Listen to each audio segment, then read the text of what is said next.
మత్తయి సువార్త 10వ అధ్యాయంలో యేసుక్రీస్తు ప్రభువారు చెప్పిన కొన్ని శ్రేష్టమైన మాటలు ఈ ఉదయకాల సమయంలో మనం ధ్యానం చేసుకుందాం. మత్తయి సువార్త 10వ అధ్యాయము 16వ వచనం నుండి కొన్ని వచనాలు మార్చి చదువుకుందాం. Gospel of Matthew chapter 10, let's read from verse 16. 16వ వచనం నుండి, ఇదిగో తోడేళ్ల మధ్యకు గొర్రెలను పంపినట్టు నేను మిమ్మును పంపుచున్నాను గనుక పాముల వలె వివేకులను, పావురముల వలె నిష్కపటులునై యుండుడి.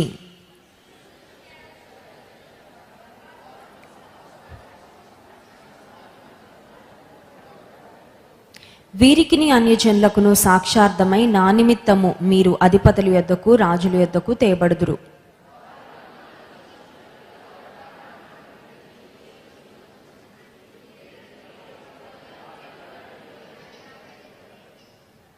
దేవాతి దేవుడు తన శిష్యులకు ఇచ్చిన ఒక ప్రాముఖ్యమైన సూచన, తన బిడ్డలకు ఇచ్చిన ఒక ప్రాముఖ్యమైన సూచన అదేంటంటే మనుష్యులను గూర్చి జాగ్రత్త పడుడి. చాలాసార్లు ఇళ్ల ముందు కొన్ని బోర్డ్స్ చూస్తాం కదండి, కుక్క ఉంది జాగ్రత్త అని, there's a dog in the house, stay away, be careful, ఇలా కొన్ని వార్నింగ్స్ రాస్తూ ఉంటారు. లేకపోతే కొన్ని జంతు ప్రదర్శన శాలలు ఉంటాయి, జూకి వెళ్తే ఆ సింహ బోన్ బయట ఒక బోర్డు ఉంటుంది, చేతులు లోపలికి పెట్టద్దు, లేకపోతే ఇంకా మీ చేతులు మీరు వదులుకోవాల్సిందే. లేకపోతే కొన్ని క్రూర జంతువుల దగ్గరికి వెళ్ళినప్పుడు వాళ్ళు అంటారు మీరు చాలా జాగ్రత్తగా ఉండాలి, ఈ జంతువుల్ని ఫీడ్ చేయడానికి, ఈ జంతువులకు ఆహారం పెట్టడానికి ప్రయత్నం చేయొద్దు, ఈ జంతువుల్ని పట్టుకోవడానికి ప్రయత్నం చేయొద్దు. లేకపోతే ఏదైనా ప్రదేశంలో పాములు ఉన్నాయి అంటే అక్కడికి వెళ్తున్నప్పుడు ముందుగానే చెప్తారు అక్కడ చాలా విషపూరితమైన పాములు ఉన్నాయి, చాలా జాగ్రత్త అని. యేసయ్య సింహాలను గూర్చి జాగ్రత్త, నాగుపాములను గూర్చి జాగ్రత్త ఇవన్నీ కాదు, కానీ మనుషులను గూర్చి జాగ్రత్తగా ఉండండి. ఎందుకంటే ఈ మీ చుట్టూ ఉన్న ప్రజలు, మీ చుట్టూ ఉన్న మనుషులు అందరూ కూడా దైవభక్తి కలిగిన వారు కాదు. రోడ్డు మీద నేను జాగ్రత్తగా డ్రైవ్ చేసినప్పటికీ ఎదుటి వ్యక్తి సరిగ్గా రాకపోతే ఇటు నుంచి మనం ఎంత కేర్ఫుల్గా వెళ్ళినా మనకి ప్రమాదం జరుగుతుంది. ఆ ప్రమాదానికి కారణం మన జాగ్రత్త కాదు, ఎదుటి వారి యొక్క అజాగ్రత్త కదండి. అందుకని డ్రైవింగ్ అప్పుడు చాలా జాగ్రత్తగా మనం వెళ్ళాలి. ఎందుకంటే మన వెహికల్ ఒకటి మనం చూసుకుంటే సరిపోదు, ఆపోజిట్ సైడ్ నుంచి వస్తున్న వాహనాలు చూసుకోవాలి, మనల్ని ఓవర్టేక్ చేస్తున్న వాహనాలు చూసుకోవాలి. లేకపోతే సడన్గా క్రాస్ చేసేస్తారు కొంతమంది ఆలోచన లేకుండా తొందరపాటుతో, అవన్నిటిని కూడా గమనించుకోవాలి. యేసయ్య అంటున్నాడు మనుషులను గూర్చి జాగ్రత్త పడండి. ఎందుకు మనుషులను గూర్చి జాగ్రత్త పడాలి అంటే యేసయ్య చెప్పిన మాట, వారు మిమ్ములను అధిపతుల యొద్దకు రాజుల యొద్దకు వారి ఎదుట నిలబెడతారంట. ఎందుకంటే నా గూర్చి మీరు ప్రకటిస్తున్నారు కాబట్టి, నన్ను మీరు కలిగి ఉన్నారు కాబట్టి, కొన్నిసార్లు మీరు కొంతమంది పెద్దవారి ఎదుట, అంటే ఈ లోక సంబంధంగా అధికారులు ఎదుట, లేకపోతే నీ బంధువులు ఎదుట, మీ కుటుంబ పెద్దల ఎదుట, లేకపోతే గ్రామ పెద్దల ఎదుట నిలబడాల్సి వస్తుందేమో. ఏంటి మందిరానికి వెళ్తున్నారంట, ఏంటి ప్రార్థన చేస్తున్నారంట, ఏంటి లంచం తీసుకోరంట, ఏంటి ఇలా అందరూ చేస్తుంటే మీరు ఇలా చేయరంట అని కొన్నిసార్లు మనుషులు ఎదుట మనం నిలబడి మన విశ్వాసాన్ని గురించి మనం జవాబు చెప్పవలసి రావచ్చు. అలాంటి సమయంలో మీరు చింతించొద్దు అంటున్నాడండి యేసయ్య. Don't worry.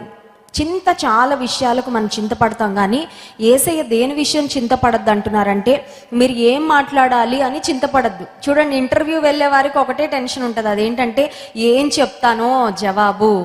ఒక వీసా ఇంటర్వ్యూకి వెళ్ళే వాళ్ళకి ఒక టెన్షన్ ఉంటుంది, ఏం చెప్పకూడదు అదే చెప్పేశానంటే నాకు రిజెక్ట్ అయిపోద్ది వీసా, అమ్మో ఇంక మళ్ళీ వేరే దేశానికి వెళ్ళడానికి నాకు అవకాశము ఉండదు.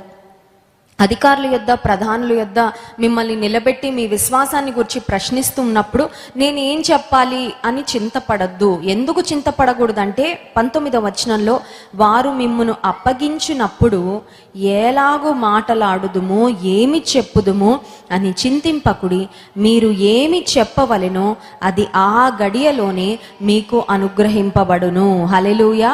ఏం చెప్పాలో ఎవరు చెప్తారు మనకి? ఏం చెప్పాలో ఎలా తెలుస్తుంది మనకి? ఏం చెప్పాలో ప్రాక్టీస్ చేసుకొని వెళ్ళడానికి అవకాశం ఉంటుందా అండి? చెప్పండి. ఈ రోజులో మనకి ఎవరు తారసపడతారు, మనకు అన్నీ తెలుస్తాయా ముందే? మనకంత అలాంటి పరిస్థితులు ఉండవు. లేకపోతే ఒక ఇంటర్వ్యూకి వెళ్ళేటప్పుడు వాళ్ళు ఏం ప్రశ్నలు అడుగుతారు అవన్నీ మనకు ముందే తెలుస్తాయా? కొన్ని గెస్ చేయగలం, కానీ కొన్ని మనకు తెలియదు. లేకపోతే ఎవరైనా మన విశ్వాసాన్ని గురించి ప్రశ్నలు అడిగినప్పుడు కొంతమంది యక్ష ప్రశ్నలు అడుగుతూ ఉంటారు, కొంతమంది ఒక ఆధారం లేని ప్రశ్నలు అడుగుతూ ఉంటారు. వారు అడుగుతున్న ప్రశ్నలకు ఒక బేసే ఉండదు.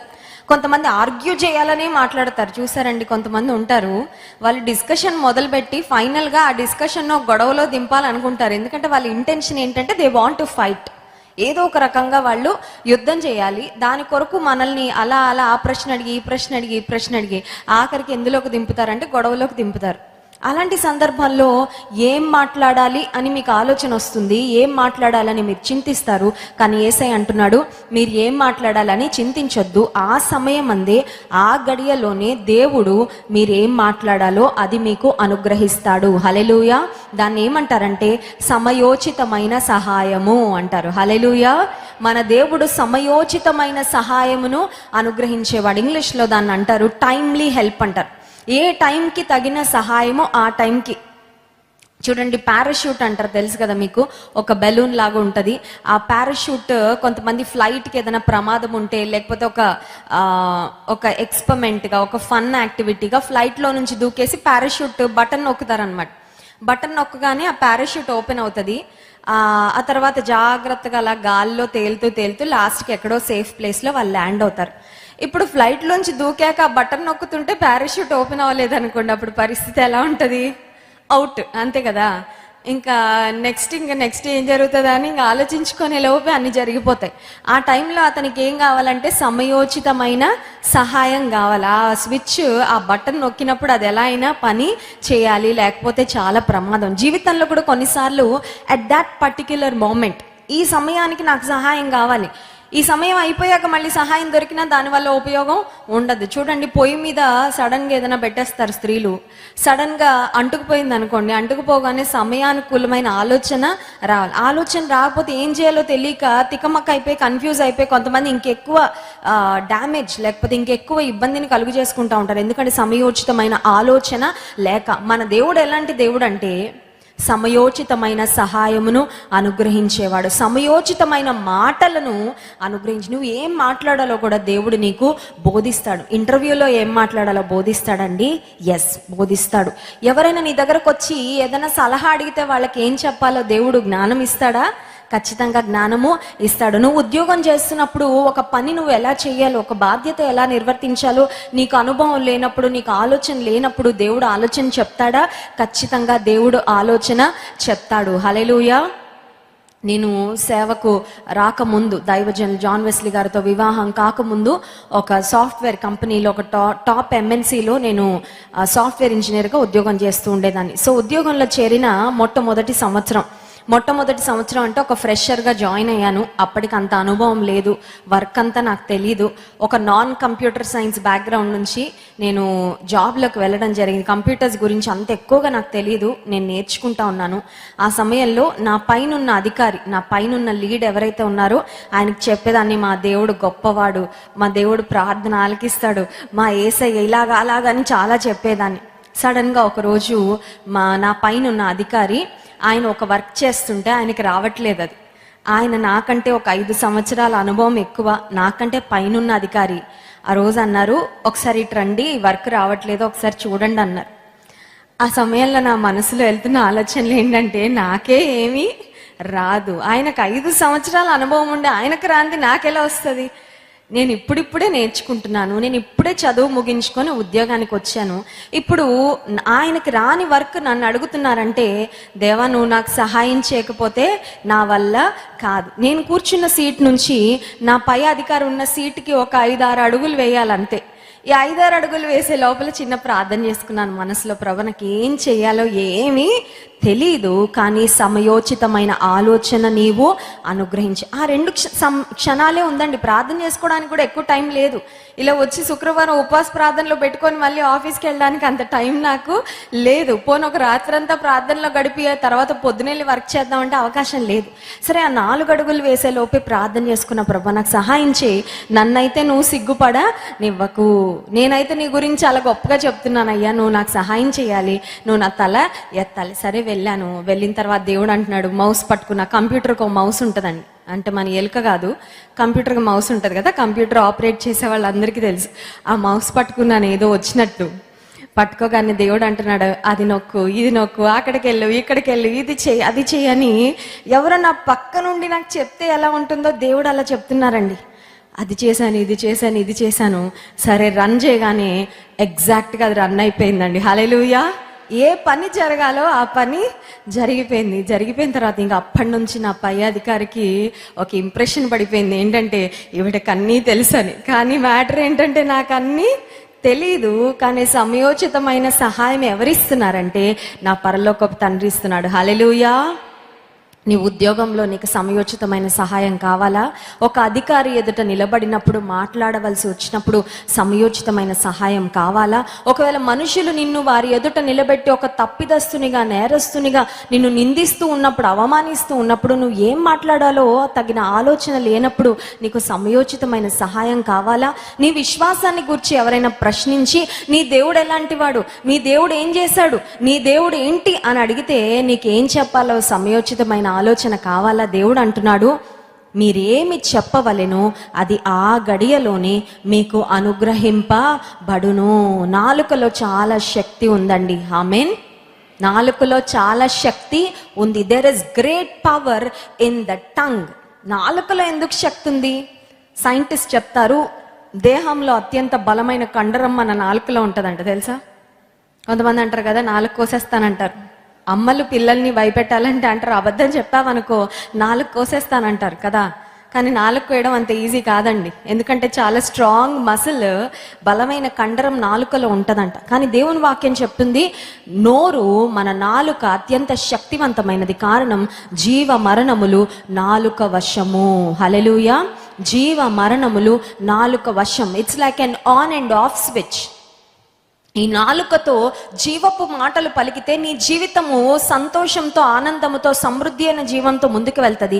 ఈ నాలుకతో భయంకరమైన మాటలు మాట్లాడితే చాలా హాని మనకు మనం కలుగ చేసుకుంటాం, మన ఎదుట ఉన్న వారికి కూడా కలుగ చేస్తాం. యెషయా గ్రంథం 50వ అధ్యాయము 4వ వచనంలో ఒక శ్రేష్టమైన ప్రార్థన మనం చూస్తాం. చూడండి, యెషయా గ్రంథము 50వ అధ్యాయము 4వ వచనం. అలసిన వానిని మాటల చేత ఊరడించు జ్ఞానము నాకు కలుగునట్లు శిష్యునికి తగిన నోరు యెహోవా నాకు దయచేసి ఉన్నాడు. శిష్యునికి తగిన నోరు. యేసయ్య శిష్యులు ఎలా మాట్లాడతారంటే శిష్యులు గురువులాగా మాట్లాడతారు, అంతే కదా. కొంతమంది శిష్యరికం చేస్తారు, వాళ్ళు ఎలా ఉంటారంటే గురువు యొక్క డూపుల్లా ఉంటారు, అవునా కదా. కొంతమంది శిష్యులు శిష్యరికం చేసి గురువు యొక్క మినీ మోడల్స్ లా తయారవుతారు. ఎలా ఉంటుందంటే కళ్ళు మూసుకొని వింటే, ఓ పలానా ఆయనని ఫాలో అయ్యే వాళ్ళండి, ఎందుకంటే ఆయన యొక్క టీచింగ్ విధానం లేకపోతే ఆయన మాట్లాడే విధానం అంతా వీళ్ళ దగ్గర అదే కనబడుతుందని. యేసయ్య యొక్క శిష్యులు యేసయ్యని చూసి చాలా నేర్చుకున్నారు. Because they observe Jesus, they watched Jesus, they learn from him. ఇప్పుడు వాక్యం చెప్తుంది, శిష్యునికి తగిన నోరు యెహోవా నాకు దయచేసి ఉన్నాడు. శిష్యునికి తగిన నోరు ఉండడం అంటే ఏంటి? శిష్యునికి తగిన నోరు అంటే ఏంటంటే, శిష్యునికి తగిన నోరు కొన్ని మాటలు మాట్లాడుతుందంట. ఆ మాటలు ఎలా ఉంటాయంటే, అలసిన వాణిని మాటల చేత ఊరడించే జ్ఞానం. The tongue that speaks comforting words. ఆదరణకరమైన మాటలు మాటలాడే నోరు. ఈ నోరు ఒక మాటలో చెప్పాలంటే ఒక జీవపు ఊట లాంటి నోరు. హల్లెలూయా. శిష్యునికి తగిన నోరు. నీ నోటిని దేవునికి అప్పగిస్తే, నీ నోటి పైన, నీ నోటి మాటల పైన దేవుని అధికారానికి ఒప్పుకుంటే దేవుడు శిష్యునికి తగిన నోరు మనకి ఖచ్చితంగా అనుగ్రహిస్తాడు. యేసయ్య కూడా ఈ లోకంలో జీవించినప్పుడు ఒక మాట చెప్పారు, ఒక వ్యక్తి లోపలికి వెళ్ళేది అతన్ని అపవిత్రపరచదు, కానీ లోపల నుండి బయటకు వచ్చేది అతన్ని అపవిత్రపరుస్తుంది అని. చాలాసార్లు చూడండి, బయట నుండి కూరగాయలు తీసుకురాగానే ఒక్కొక్క తల్లి కిచెన్లో కూరగాయలు 10 సార్లు కడుగుతుంది. ఎందుకంటే అమ్మో వీటి మీద ఏ దుమ్ము పడిందో, వీటి మీద ఏ మందులు చల్లారో ఈ పంటలు బాగా పండడానికి, లేకపోతే వీటికి పురుగు పట్టకుండా ఉండడానికని కొంతమంది ఉప్పేసి కడుగుతారు, కొంతమంది ఇంకా రకరకాల పదార్థాలు వేసి కడిగి కరోనా స్టార్ట్ అయిన తర్వాత అయితే బయట నుంచి వచ్చినవి ఎంత వాష్ చేసుకుంటున్నామో మనం. చేతులు చాలా జాగ్రత్తగా కడుక్కుంటున్నాం, పండ్లు వాష్ చేస్తున్నాం, కూరగాయలు వాష్ చేస్తున్నాం. ఏదైనా వస్తువులు బయట నుండి తెచ్చుకుంటే, బట్టలు బయట నుండి తెచ్చుకుంటే వాటిని ఉతికితే కానీ మనం వేసుకోవడం లేదు. ఎందుకంటే ఎందుకంటే అమ్మో వాటికి ఏమి అపవిత్రత ఉంటుందో, వాటికి ఏ వైరస్ ఉంటుందో, వాటికి ఏ బ్యాక్టీరియా ఉంటుందో అది మళ్ళీ దేహంలోకి వెళ్తుందో. చాలాసార్లు బయట నుండి లోపలికి వెళ్ళే వాటి గురించి చాలా జాగ్రత్తగా మనం ఉంటాం, కానీ లోపల నుంచి బయటకు వచ్చే వాటి మీద చాలాసార్లు మనకి కంట్రోల్ ఉండదు. మత్తయి సువార్త 15వ అధ్యాయము 11వ వచనంలో యేసయ్య ఒక మాట సెలవిచ్చారు చూడండి. మత్తయి సువార్త 15వ అధ్యాయం 11వ వచనం, నోట పడునది మనుషుని అపవిత్రపరచదు గాని నోట నుండి వచ్చినది మనుషుని అపవిత్రపరచునని వారితో చెప్పెను. మన నోట్లోకి వెళ్ళే ఒకవేళ అనారోగ్యకరమైన పదార్థాలు మన ఆరోగ్యాన్ని పాడు చేస్తాయేమో, కానీ నోటి నుండి బయటకు వచ్చే బూతు మాటలు, అపవిత్రమైన మాటలు, భయంకరమైన మాటలు ఇతరులకు చాలా హాని కలుగజేస్తాయి. మనల్ని కూడా పాపులుగా అవి నిలబెడతాయి తీర్పులో. చాలాసార్లు అనుకుంటాము నా లోపలికి వెళ్ళేదే నేను జాగ్రత్తగా చూసుకోవాలని, కానీ we must be double careful about what comes out of us. మన లోపలికి వెళ్ళే వాటిని గురించి ఎంత జాగ్రత్త పడుతున్నామో, లోపల నుండి బయటకు వచ్చే వాటి గురించి ఇంకా అంతకంటే జాగ్రత్త పడాలి.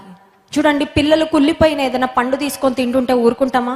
చిచ్చిచి పట్టుకోవద్దు, అది దాన్ని తీసుకెళ్ళి డస్ట్బిన్లో పడేస్తాం. కానీ లోపల నుండి బయటకు ఒక అపవిత్రమైన ఆలోచన, ఒక అపవిత్రమైన మాట, ఒక అపవిత్రమైన పని మన మనసులో ప్రాసెస్ అయ్యి అది మనం ఎగ్జిక్యూషన్లో పెడుతున్నప్పుడు అంతగా మనం స్పందించాం కదండి, చేసేస్తాం, పర్వాలేదులే అన్నట్లుగా చేసేస్తాం. కానీ ఒక మురికి కుళ్ళిపోయిన పండు లేకపోతే ఒక కుళ్ళిపోయిన వెజిటబుల్, వాటిని చూడగానే ఎలా డస్ట్బిన్లో పడేస్తామో, ఒక అపవిత్రమైన ఆలోచనలు మనలోకి వచ్చినప్పుడు, ఒక అపవిత్రమైన మాట మన నోటికి వచ్చినప్పుడు, ఒక అపవిత్రమైన కార్యం చేయాలని ఒకటి మన హృదయంలో నుండి బయటకు రాగానే చాలాసార్లు దాన్ని తీసుకెళ్ళి ట్రాష్లో పడేయం, చెత్తకుప్పలో పడేయం. మరి లోపల చెత్తకుప్ప ఎక్కడ ఉంటుందండి? బయట అంటే డస్ట్బిన్ ఉంటుంది కదా, కిచెన్లో డస్ట్బిన్ ఉంటుంది, ఇంటి బయట డస్ట్బిన్ పెట్టుకుంటాం. మరి మన హృదయంలో వచ్చే తప్పుడు ఆలోచనలు లేకపోతే ఒక తప్పుడు మాటలు వస్తే వాటిని ఏ డస్ట్బిన్లో పడేయాలి? మన కంటికి కనబడకుండానే వస్తాయి ఇన్విజిబుల్గా. వాటిని అలాగే దేవుని యొక్క చిత్తానికి అప్పగించి, దేవుని యొక్క అధికారానికి అప్పగించి వెంటనే వాటిని ట్రాష్లో పడేయాలి. ఆ ట్రాష్ మన కంటికి కనబడదు, కానీ it means you don't put it in to practice. వచ్చిన ఆలోచనను నువ్వు క్రియారూపకంగా చేయకూడదు, అంతే, అక్కడికి ఆపేయాలి. తప్పుడు ఆలోచనలు రావడం పాపమా అండి అంటే, శోధన రావడం పాపమా అంటే, శోధన రాకుండా మనం ఆపగలుగుతామండి? వ్యాధులే రాకుండా ఆపగలుగుతామా? ఒక మనిషికి ఏ వ్యాధి రాకుండా ఆపగలుగుతారా? ఎంత జాగ్రత్తగా ఉన్న ఏదో ఒక వ్యాధి, కనీసం ఒక దగ్గు జలువన్నా వస్తుంది, అవునా కాదు? ఎంత జాగ్రత్తగా ఉన్నా, ఒక రూమ్లో ఉండి అసలు బయటకు వెళ్లకుండా, ఆ తర్వాత చుట్టూ డాక్టర్స్ని పెట్టుకొని ఎన్ని జాగ్రత్తలు తీసుకున్నా ఏదో ఒక రోగం శరీరంలో ఉన్నాం కాబట్టి వస్తుంది. ఇప్పుడు లోపల పాపపు ఆలోచనలు లేకపోతే అపవిత్రమైన మాటలు లేకపోతే కోపం, తొందరపాటుతో వచ్చే మాటలు, ఇవన్నీ రావా నోట్లోకి? సడన్గా వస్తాయి. కానీ వాటిని ఏం చేయాలంటే దేవుని యొక్క అధికారానికి ఒప్పుకొని దేవునికి అయిష్టమైన వాటిని అక్కడికి ఆపేసి బయటకు రాకుండా చూసుకోవాలి. హల్లెలూయా. ఆ సమయంలో దేవుడే మనకు ఏమి మాట్లాడాలో ఆయన బోధిస్తాడంట. దేవుడు అంటాడు కొన్నిసార్లు మాట్లాడొద్దు, you stop, you better stop. శరీరం అంటది మాట్లాడు మాట్లాడు మాట్లాడు మాట్లాడు అంటది. చూడండి, శరీరం కొన్నిసార్లు అంటే పలానా వాళ్ళకి ఫోన్ చేయి ఫోన్ చేయి ఫోన్ చేయి ఫోన్ చేయి లాగుతూ ఉంటుంది. దేవుడు అంటాడు ఫోన్ చేయకు ఫోన్ చేయకు ఫోన్ చేయకు అంటాడు. అప్పుడు మనం ఎవరికి విధేయత చూపిస్తామండి? చెప్పాలి, ఎవరు మాట్లాడట్లేదు కదా. ఎందుకంటే మనకేమనిపిస్తే అది చేస్తాం. చాలాసార్లు దేవుడు చెప్పిన మాటకు చాలాసార్లు విధేయత చూపించాం. కోపం రాగానే సాతాన్ అంటాడు మాట్లాడే, ఒక బూతు మాట మాట్లాడే, నీకు అది బయటకు వస్తే కానీ నీకు రిలీఫ్ అవ్వదు. చూడండి, కొంతమందికి కొన్ని మాటలు బయటకు వస్తే కానీ వాళ్ళకి లోపలున్న ఆయాసం తగ్గదు, లేకపోతే ఇంకా రెస్ట్లెస్ అయిపోతూ ఉంటారు. దేవుడు అంటాడు నువ్వు మాట్లాడొద్దు, శిష్యునికి తగిన నోరు నీకు ఉండాలి, నువ్వు కంట్రోల్ చేసుకో, నువ్వు నిగ్రహించుకో, క్షమించు, ప్రేమించు, దయగలిగిన మాటలు రానివ్వు, అపవిత్రమైన మాటలు రానివ్వకు, శాపనార్థాలు నీ నోట రానివ్వకు. మీరు ఆశీర్వాదమునకు వారసులవుటకు పిలువబడితిరి గనుక దూషణ మాటలు, శాపగ్రస్తమైన మాటలు మన నోట ఉండకూడదు, ఆశీర్వచనమే పలకాలని దేవుని వాక్యంలో ఉంది. కానీ కొన్నిసార్లు మనకు అపకారం చేసిన వాళ్ళని కొంతమంది ఇంకా మొదలుపెట్టి శాపనార్థాలు పెడతా ఉంటారండి. మా ఇంటి పక్కన ఒక ఆవిడ ఉండేది మా చిన్నతనంలో. ఉదయం లేచిన దగ్గర నుండి ఆవిడకి ఎవరో ఉద్యోగం ఇచ్చినట్టు బూతు మాటలు మాట్లాడుతూ ఉండేది కూర్చొని. అదొక టైం పాస్ అనమాట. మాకేమో సుప్రభాతం అది. అమ్మో, చాలా చిన్నపిల్లలం. మా నాన్నగారు కిటికీలన్నీ వేసేవారు, ఎందుకంటే అసలే చిన్నపిల్లల మాటలన్నీ సడన్గా తెలియదు కదా, ఏది మంచో ఏది చెడో తెలియదు, ఎక్కడ నేర్చేసుకుంటామో అని కిటికీలన్నీ వేసేసేవారు. అయినా ఈవిడ లౌడ్ స్పీకర్లా మాట్లాడేస్తూ ఉండేది. ఇంకా తర్వాత కొన్ని రోజులు చూసాము, ఆ తర్వాత ఇల్లు మార్చేసాం. ఎందుకంటే అమ్మో, ఇలాంటి అపవిత్రమైన మాటలు మన చెవిన పడడం కంటే కొంచెం ప్రశాంతమైన స్థలానికి వెళ్ళిపోతే మేలు అని. హల్లెలూయా. సో మొట్టమొదటి అంశము, మీరేమి చెప్పవలెనో అది ఆ గడియలోనే మీకు అనుగ్రహింపబడును. ప్రతి చిన్న కాన్వర్జేషన్ ముందు, నువ్వు చేసే ప్రతి చిన్న సంభాషణ ముందు దేవుని మీద నువ్వు ఆధారపడగలిగితే, నువ్వేం మాట్లాడాలో అదే నువ్వు మాట్లాడేటట్లు, నీవేం మాట్లాడకూడదో అది మాట్లాడకుండా దేవుడు నీకు సహాయము చేస్తాడు. మీరు అనొచ్చు, ఇప్పటి వరకు నాకు అసలు కంట్రోలే లేదండి నా మాటల మీద అంటే, దేవుడు ఇస్తాడు కంట్రోల్. హల్లెలూయా. కారు కొనుక్కున్నానండి, మంచి కారు, కానీ దానికి బ్రేకే లేదండి అంటే అవుట్, అంతే కదండి. మంచి బైక్ ఉందండి, బుల్లెట్, రాయల్ ఎన్ఫీల్డ్, కానీ బ్రేక్ లేదండి అంటే నువ్వు బ్రేక్ అయిపోతావు రోడ్డు మీదకి వెళ్ళాక, స్పీడ్గా వెళ్ళిపోదు, అంతే కదండి.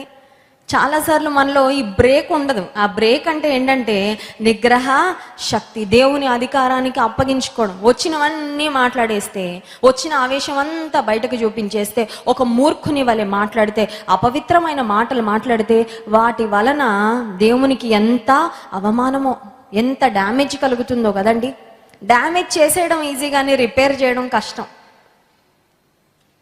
డ్యామేజ్ చేసుకోవడం చాలా ఈజీ, అది మన సాక్ష్యమైనా లేకపోతే ఒక సంబంధ బాంధవ్యాలైనా, కానీ ఆ తర్వాత వాటిని పునరుద్ధరించుకోవాలంటే చాలా చాలా కష్టం. అందుకే దేవుడు అంటున్నాడు, ఆ సమయంలో మీరేం చెప్పాలో మీకు నేను బోధిస్తాను. రెండవదిగా చూడండి, 24వ వచనం, మత్తయి సువార్త 10వ అధ్యాయము 24వ వచనం. శిష్యుడు బోధకుని కంటే అధికుడు కాడు, దాసుడు యజమానుని కంటే అధికుడు కాడు. శిష్యుడు తన బోధకుని వలెను, దాసుడు తన యజమానుని వలెను ఉండినా చాలును. హల్లెలూయా. దేవుడు అంటున్నాడు, మీరు నా శిష్యుల వలె ఉండాలని నేను కోరుకుంటున్నాను. మీరు నాలా ఉంటే సరిపోద్ది, నాలాగా ఉంటే చాలు. ఇప్పుడు మనం ఎవరిలా ఉండాలి?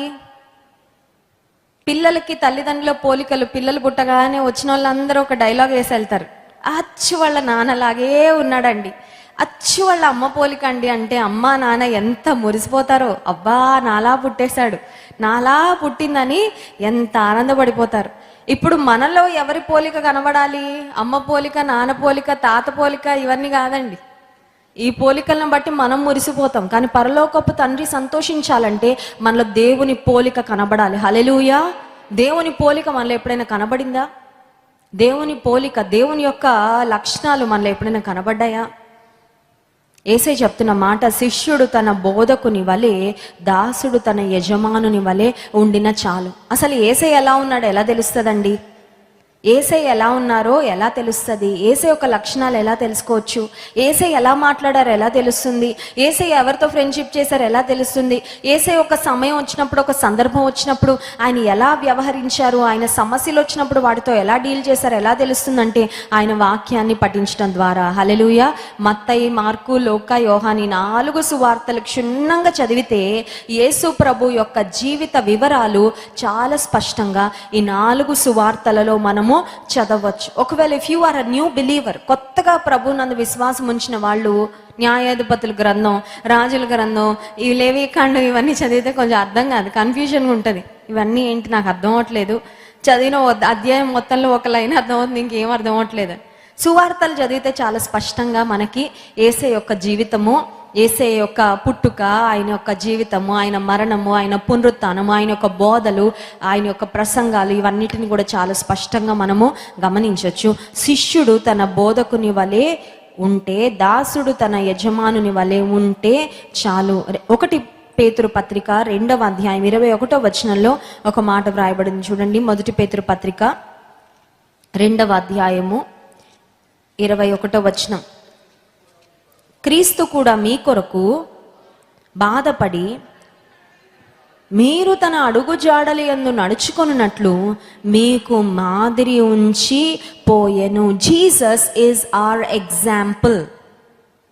ఉదాహరణగా ఒక మాదిరిగా యేసు ప్రభు మన కొరకు ఉన్నారు. ఒక మాదిరిని యేసయ్య మన కొరకు ఉంచి వెళ్ళారు. ఇప్పుడు నేను ఎవరిని ఫాలో అవ్వాలండి అంటే యేసయ్య అంటున్నాడు, నన్ను ఫాలో అవ్వండి అంటున్నాడు. హల్లెలూయా. క్రీస్తు మన కొరకు మాదిరిని ఉంచి పోయెను. క్రీస్తు ప్రభు ఉంచిన మాదిరి ఏంటి? కుడి చెంప మీద కొడితే యేసయ్య ఏమన్నారండి? ఎంత కష్టం అది. మన పరిస్థితి ఎలా ఉంటుందండి? ఒక చెంప పగలగొడితే మనం 2 చెంపలు పగలగొట్టేస్తాం ఎదుటి వాళ్ళని కదండి. ఒక్క మాట అంటే 2 మాటలు అంటే కానీ నెమ్మది ఉండదు. మనకు అన్యాయం చేస్తే వాడు నాశనం అయిపోవాలని చాలాసార్లు కోరుకుంటాం. శత్రువుని ప్రేమించి క్షమించే హృదయం చాలాసార్లు మనకి ఉండదు. కానీ యేసయ్య చూపించిన మాదిరి ఏంటంటే తనని శ్రమ పెట్టిన వారిని, తనని హింసించిన వారిని క్షమించిన హృదయం. హల్లెలూయా. దయగలిగిన మాటలు ఆయన మాట్లాడాడు. ప్రతి ఒక్కరిని ఆయన ప్రేమించాడు. ఇన్ఫ్యాక్ట్ యేసుప్రభు ఈ లోకంలో జీవించినప్పుడు ఆయన ఏమనేవారంటే he is a sinners friend అనేవారంట. పాపుల స్నేహితుడు. పాపులతో స్నేహం ఎందుకు చేశాడంటే వారి పాపాల్లో పాలు పంపులు పుచ్చుకోవాలని కాదు. Not to be a part of them but to change them. పాపులను మార్చడానికి, పాపులకు దేవుడు ప్రేమను చూపించడానికి, పాపులు రక్షణ మార్గంలోకి రావడానికి ఆయన పాపులతో కలిసి భోజనం చేశాడు. పాపుల స్నేహితుడుగా యేసుక్రీస్తు ప్రభువు పిలువబడ్డారు. చాలాసార్లు మనం ఎవరైనా పాపుల్ని చూడగానే అమ్మో వీళ్ళ కొరకు ప్రార్థన కూడా చేయకూడదండి అంటాం. యేసయ్య పాపులతో కలిసి భోజనం చేశాడండి. పాపులను ఆయన ప్రేమించాడు. ఎవ్వరు ఏ ఒక్క ఆత్మ నశించడం ఆయనకి ఇష్టమో లేదు. దాసుడు తన యజమానుని వలె ఉంటే చాలు అంటే అర్థం ఏంటంటే మనం కూడా యేసయ్య వంటి మనసును కలిగి ఉండాలి. హల్లెలూయా. 3వ మాట చెప్పి నేను ముగిస్తాను చూడండి. 3వ మాట మత్తయి సువార్త 10వ అధ్యాయము 28వ వచనం. మరియు ఆత్మను చంపనేరక దేహమునే చంపు వారికి భయపడకుడి గాని ఆత్మను దేహమును కూడా నరకములో నశింపచేయగలవానికి మిక్కిలి భయపడుడి. భయము అనే మాట మనకి చాలా చాలా ఫెమిలియర్ కదండి. భయము చాలా మందికి బెస్ట్ ఫ్రెండ్. అవునా? ఊరికే వచ్చేస్తుంటది భయం. ఇది కుక్కల్ని చూసి నక్కల్ని చూసి వచ్చే భయం కాదండి. జీవితంలో ప్రతి చిన్న దానికి భయమే. చిన్న గడ్డ కనబడగానే అమ్మో ఇది ఏమైపోద్దో, ఏం రిపోర్ట్ వచ్చేస్తుందో. చిన్న దగ్గురాగానే అమ్మో ఇది కరోనా ఏమో. ఎవరైనా చిన్నగా మన ఇంటి ముందు ఒక నిమ్మకాయ, అలా నిమ్మకాయల బండోడు వెళ్తా అలా జారి పడిపోయినా అమ్మో ఎవరో పెట్టేశారు, ఇంకా అయిపోయింది కదండి. ప్రతి చిన్నదానికి భయపడిపోవడం, ప్రతి చిన్నదానికి టెన్షన్ పడిపోవడం, ప్రతి చిన్నదానికి నెమ్మది లేకుండా చేసుకోవడం. యేసయ్య అంటున్నాడు, మీ ఆత్మను చంపనేరక దేహమునే చంపువానికి భయపడి. ఏ మనిషికి భయపడద్దని చెప్తున్నాడు. హల్లెలూయా. ఏ మనిషికి మనము భయపడకూడదు. ఎందుకు? ఎవరైనా మనల్ని చేస్తే మహా అయితే ఏం చేస్తారండి? మహా అయితే ఏం చేస్తారు చెప్పండి? చంపుతారు, అంతేనా? ఇంక అంతకంటే ఎక్కువేం చేస్తారా? ఆత్మని చంపగలరా? నరకాగ్నికి లాక్కెళ్ళగలరా? లాక్కెళ్ళలేరుగా. ఒకవేళ అపవాది నిన్ను భయపెడుతున్నాడేమో, పలానా వాళ్ళు నిన్ను చంపేస్తారేమో, పలానా వాళ్ళు నిన్ను అలా ఇబ్బంది పెట్టేస్తారేమో, పలానా వాళ్ళు నీ ఉద్యోగం బికేస్తారేమో, పలానా వాళ్ళు నిన్ను కిందకి లాగేస్తారేమో. కొంతమందికి ఒక భయం ఉంటుంది, అమ్మో అధికారి చెప్పినవన్నీ చేయకపోతే ఉద్యోగం పోతుందేమో. దేవునికి లోబడు, దేవునికి భయపడు, ఆ ఉద్యోగం పోయినా దేవుడు ఇంకా మంచి ఉద్యోగం ఇస్తాడు. హల్లెలూయా. స్నేహితులు భయంకరమైన తాగుడు ఇలాంటి అలవాట్లన్నిటికీ పిలుస్తూ ఒకవేళ నువ్వు మాతో రాకపోతే నువ్వు ఒంటరోడు అయిపోతావయ్యా అంటే ఏం భయపడద్దు, ఒంటరి వారు 1000 మంది అవుతారన్నాడు దేవుడు. హల్లెలూయా. ఎందుకండి భయపడుతున్నారు? ఉద్యోగం పోతుందని భయమా? నీ కుటుంబంలో ఏదో జరిగిపోతుందని భయమా? దేవుడు నా పక్షమున ఉన్నాడు, నేను భయపడను, నరమాత్రులు నాకేమీ చేయగలరు. నువ్వు చెప్పగలవా ధైర్యంతో? మనిషి నాకు ఏమీ చేయలేడు. ఎందుకంటే దేవుడు నా జీవితాన్ని కాపాడుతున్నాడు, దేవుడు నన్ను పాలిస్తున్నాడు, దేవుడు నా సంరక్షకుడు.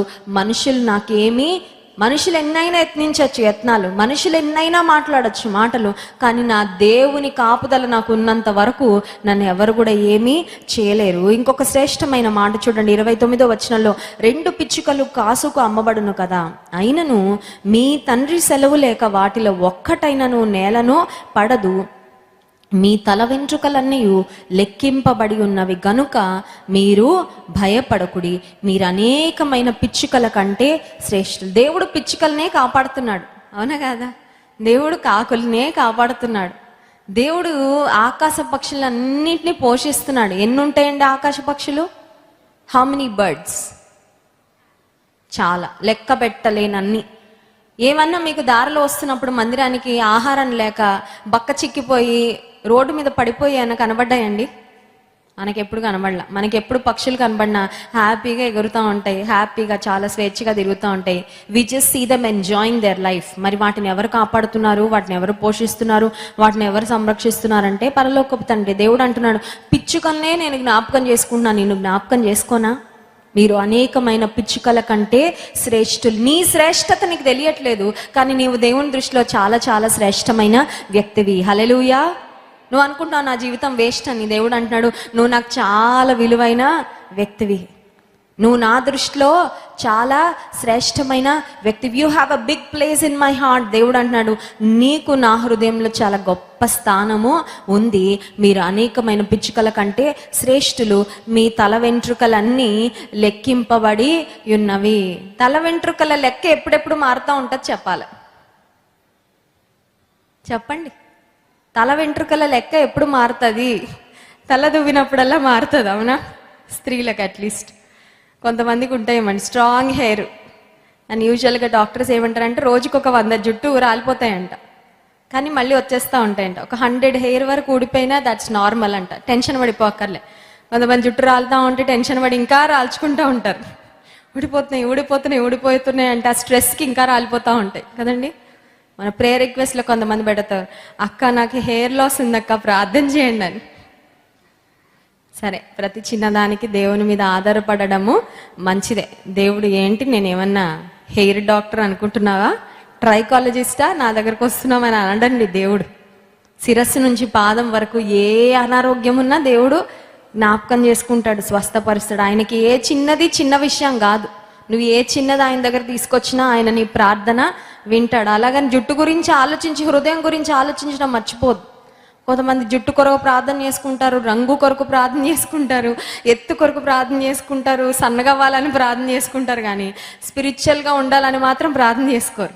అయ్యా నేను ఆత్మలో వర్ధిల్లాలి, నీలో బలంగా ఉండాలి ప్రభా, ఏ శోధనలో నేను పడిపోకూడదు, నీలో వాడబడాలి, ఇవి ప్రార్థన చేసుకోరు, కానీ మిగతావన్నీ చేసేసుకుంటారు.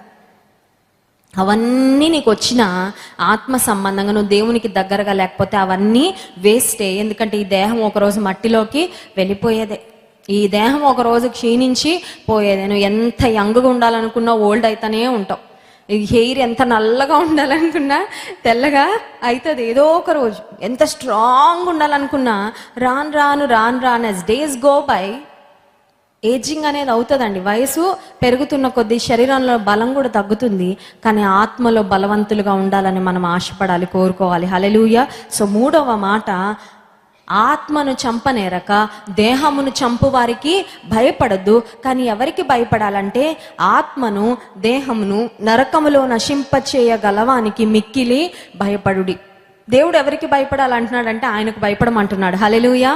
దేవుడు చూస్తున్నాడనే భయం, దేవుడు చూస్తున్నాడనే భయం, ఎక్కడికి వెళ్ళినా దేవుడు చూస్తున్నాడనే భయం, ఏ పని చేస్తున్నా దేవుడు చూస్తున్నాడనే భయం. బైబిల్ గ్రంథంలో మీరు చూడండి, ఆదికాండం నుండి ప్రకటన గ్రంథం వరకు దేవుడు చూస్తున్నాడనే భయంతో బ్రతికిన ప్రతి ఒక్కరూ వర్ధిల్లారు. హల్లెలూయా.